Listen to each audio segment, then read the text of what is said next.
John L, one point off his career high, did something similar against Texas A&M. What is it about these moments that make him step up? If I could describe him in one word, it's Hooper. And so he's never fazed by the moment, by the stage. He's added so much to his game. You saw the mid-post turnaround jumpers is something that he didn't have last year. That it's just hours and hours of work. I told him, the first thing that came to my mind when he hit those shots was seeing him in the mornings at 7:30 a.m. out on the floor, warming up with those shots, shooting those shots, and it was a result of his work. He puts a lot into the game. He loves basketball. He's a great teammate, but most importantly, he's an ultimate competitor. I don't think I've ever been around anyone that's more competitive than him. I'll say that for sure. And to win a game with Vlad in foul trouble, not game we usually get out, and just what does that mean going forward for this team? Well, he's in foul trouble a lot, and we're still trying to figure out different ways to protect him and whatnot. But Giancarlo Rosado is a heck of a basketball player. He has a lot of blood, sweat, and tears invested in this program, and he doesn't get a lot of the accolades. But if you took him away from our team, it wouldn't look anything like this. And it's a product of him always being ready, of him sacrificing for the team. But he could play like this frequently if he had an opportunity. He just happens to share it with Vlad. And just taking this game in general against Arizona, what's the strategy as far as trying to get back to what you did last season? We have no strategy for last season. We've even talked about it, that the only times we're going to refer to last season are learning lessons. And along the way, we may occasionally, but this team's different. Everyone's different than they were a year ago. We change even subconsciously. So what last year did was give us confidence that we can play against the biggest and the best on these stages. But we also know we have to get a lot better, and man, I enjoyed watching Arizona play. They play the game the right way. They're well coached. Their players together. They're such a tough matchup. So it shows that we do have the ability to play with just about anyone. What were you expecting from Arizona on that last play to get the love? We expected they'd had a lot of success getting downhill. And when they got downhill, they were able to break our shell and then get the rebounds. And so we went small. We put in 5 per suggestion of the staff. Should we go for small? Absolutely, just so we could keep it in front and stay on balance. And fortunately for us, our guys were very loud on the switch, and they had a great contest at the end. They hit you pretty hard in the first half, in the first moments that you get recovered from that.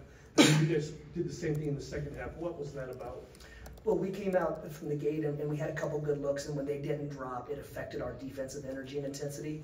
And I think we can talk about that all we want, but it's part of playing basketball. And once we settled in and got in the fight, I think we got lost in the game. But the second half, our guys were excited that we felt like we played very poorly for half and was still right there. And so we wanted to come out and throw the first punch, and Weatherspoon hit a big shot, had a great screen and great pass, and hit a big shot and kind of got us going. And that first 5 minutes was very productive for us as a group. Anything else for Coach? Any questions for John L? Yeah.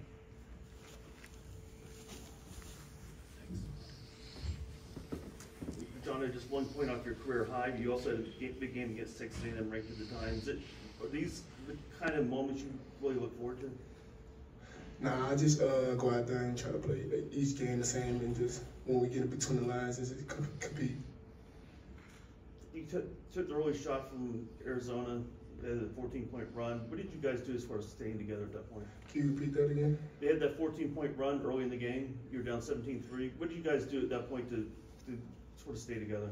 We know it's a long game, and we just stayed the course and we just competed. For both of you, did this feel like a mid-March, late March game where, the crowd could have been bigger, but did it feel like that going back and forth? Yeah, I'll take that. It felt like a high-level basketball game. I've been on staffs at Indiana, Southern Cal, and University of Florida, and this felt like a February game with a conference championship on the line as far as energy and effort. Obviously, neither team is at late season form quite yet. We're still figuring ourselves out and learning a lot about ourselves. But from my seat and my perspective, that was a high-level basketball game. Any other questions?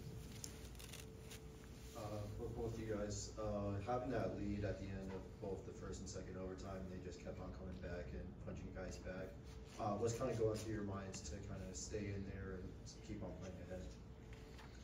When I was in the huddle with the team, I just kept telling them believe, and we go come up with the W.